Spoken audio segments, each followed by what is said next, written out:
আসসালামু আলাইকুম। আশা করি সবাই ভালো আছেন। আজকে আপনাদের সাথে আমি চিকেন দিয়ে কাচ্চি রান্না করেছি সেটাই শেয়ার করব। চিকেনের পিসগুলো ধুয়ে কেটে পরিষ্কার করে নিয়েছি। এর মধ্যে আদা রসুন বাটা দিয়ে দিচ্ছি 2 চামচের মতো, আর পেঁয়াজ কুচি দিয়ে দিচ্ছি পরিমাণ মতো। এর মধ্যে চীনাবাদাম বাটা দিয়ে দিলাম 2 চামচ পরিমাণ, আর 2টা টমেটো পিউরি বানিয়ে নিয়েছি সেটাও দিয়ে দিচ্ছি। এ পর্যায়ে আমি টক দই দিয়ে দিব 4 চামচ অনুযায়ী। এখন আমি ধনিয়া গুঁড়ো দিয়ে দিলাম 2 চামচের মতো, আর লবণটা স্বাদ অনুযায়ী দিয়ে দিচ্ছি। এখন আমি রেডি মিক্স মশলাটা দিয়ে দিচ্ছি কাচ্চির। তেল দিয়ে দিচ্ছি।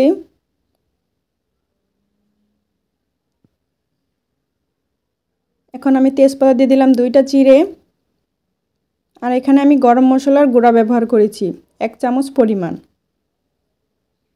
এখন হাতের সাহায্যে ডলে ডলে ভালোভাবে মিক্স করে নেব।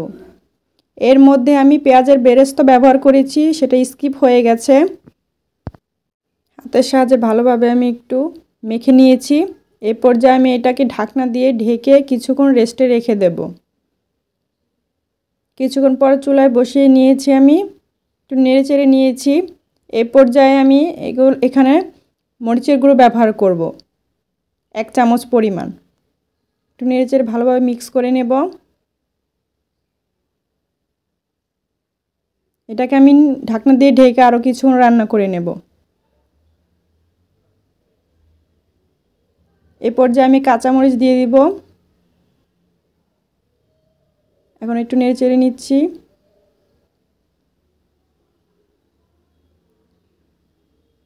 আর একটু আমি রান্না করে নেব। ঝোলটা শুকিয়ে গেছে। এই পর্যায়ে আমি ছোট একটা পাত্রে কয়লা নিয়ে নিয়েছি, তার মধ্যে ঘি দিয়ে দিলাম। এখন ঢাকনা দিয়ে ঢেকে নিচে নামিয়ে রাখব।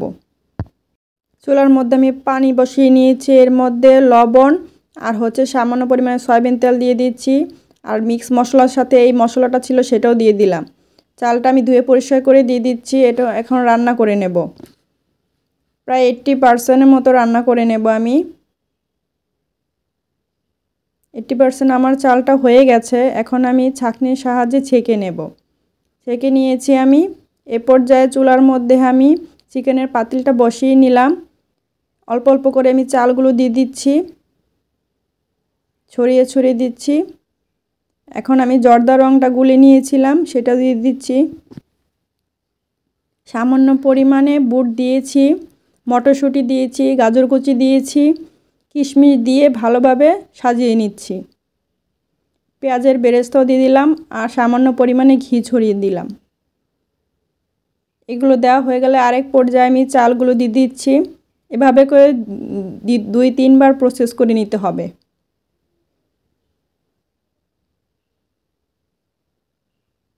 সবগুলো দেওয়া হয়ে গেছে আমার। শেষ পর্যায়ে এটা সব কিছু ভালোভাবে দিয়ে ঢাকনা দিয়ে ভালোভাবে ঢেকে রাখতে হবে।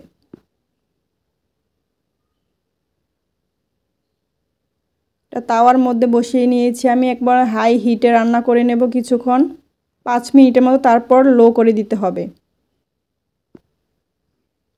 আমি 20 মিনিটের মতো রান্না করে নিয়েছি। আমার কাচ্চিটা তৈরি হয়ে গেছে। চুলা থেকে নামিয়ে আমি মিক্স করে নিয়েছি বড় একটা পাত্রে।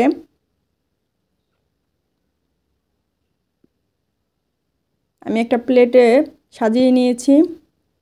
দেখতে কি লোভনীয় হয়েছে, তাই না? আমার ভিডিওটি ভালো লাগলে লাইক, কমেন্ট, শেয়ার করে দিবেন। ধন্যবাদ।